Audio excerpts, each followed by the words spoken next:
Hello friends, welcome to Sugan's Cookery. இன்னைக்கு நம்ம பார்க்க போற ஸ்நாக்ஸ் ரெசிபி மிளகு காராச்சேவ். இது வந்து ரொம்ப ஈஸிங்க. ஒரு 15 நிமிஷம் இருந்தா டக்குன்னு நீங்க பண்ணிடலாம். இது செய்யறதுக்கு ஒரு மிக்சிங் பவுல்ல 1 கப் கடலை மாவு, அது கூட 1/4 கப் அரிசி மாவு, அப்புறம் 4-5 பல்லு பூண்டு, 1/4 டேபிள் ஸ்பூன் சோம்பு, 1/2 டேபிள் ஸ்பூன் மிளகு. இது எல்லாத்தையும் மிக்ஸி ஜாரில் கொரன்னு அரைச்சிக்கோங்க. ரொம்ப நைஸாக இருக்கணும்னு அவசியம் இல்லை. அரைச்சிட்டு அதையும் சேர்த்துக்கலாம். இது கூட 2 டேபிள் ஸ்பூன் பட்டர் அல்லது சூடான எண்ணெய் சேர்த்துக்கோங்க. கடைசியாக இதுக்கு தேவையான அளவு உப்பு சேர்த்துட்டு இது எல்லாத்தையும் நல்லா மிக்ஸ் பண்ணிக்கலாம்.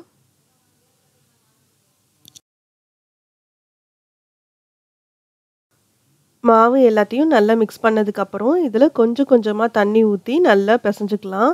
இது வந்து சப்பாத்தி மாவை விட கொஞ்சம் இலகலாக நீங்கள் பிசையணும். அந்த மாதிரி பிசைஞ்சாதான் உங்களுக்கு கரண்டியில் வச்சு சேவ் தீட்டுறதுக்கும் சரி, இல்லை நீங்கள் அச்சில் பிழிகிறதா இருந்தாலும் சரி, உங்களுக்கு ரொம்ப ஈஸியாக இருக்கும் பிழிகிறதுக்கு. ஸோ பார்த்திங்கன்னா உங்களுக்கு தெரியும் கொஞ்சம் இலகலாக இருக்குது. ஸோ இந்த பதத்துக்கு பிசைஞ்சுக்கோங்க. ஸோ இப்போ வந்து நம்மளோட மாவு ரெடி ஆகிடுச்சு. நம்ம இப்போ சேவ் செய்ய ஆரம்பிக்கலாம். கடாயில் எண்ணெய் நல்லா சூடானதுக்கப்புறம் இந்த மாதிரி பூந்தி செய்கிற கரண்டி இருக்கு இல்லையா, அது எடுத்துக்கோங்க.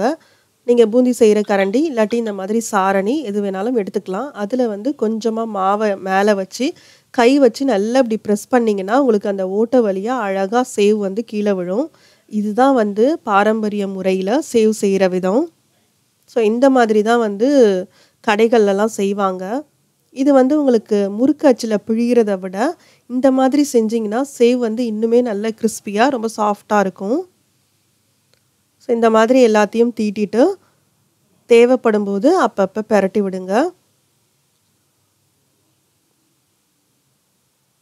ஸோ பார்க்கும்போதே உங்களுக்கு தெரியும் சேவ் வந்து எவ்வளோ சூப்பராக நீட்டாக வந்திருக்கு அப்படிங்கிறது.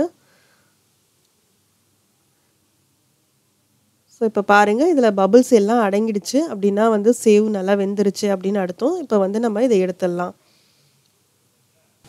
இப்போ பாருங்கள், சேவ் வந்து நம்ம கடைகள்லாம் வாங்குகிற மாதிரி ரொம்ப நீளமாக ரொம்ப சூப்பரான சேவ் ரெடி ஆகிடுச்சு. ஸோ உங்களுக்கு இந்த மாதிரி கரண்டியில் வச்சு பிழியும் போது சேவ் வந்து இந்த மாதிரி தான் இருக்கும். உங்களுக்கு பார்க்குறதுக்கு நல்லா கிறிஸ்பியாக ரொம்ப சூப்பராக இருக்கும். உங்களுக்கு இந்த மாதிரி பிழிகிறது கஷ்டம் அப்படின்னு நீங்கள் நினச்சிங்கன்னா நார்மல் முறுக்கு அச்சில் பிழியலாம்.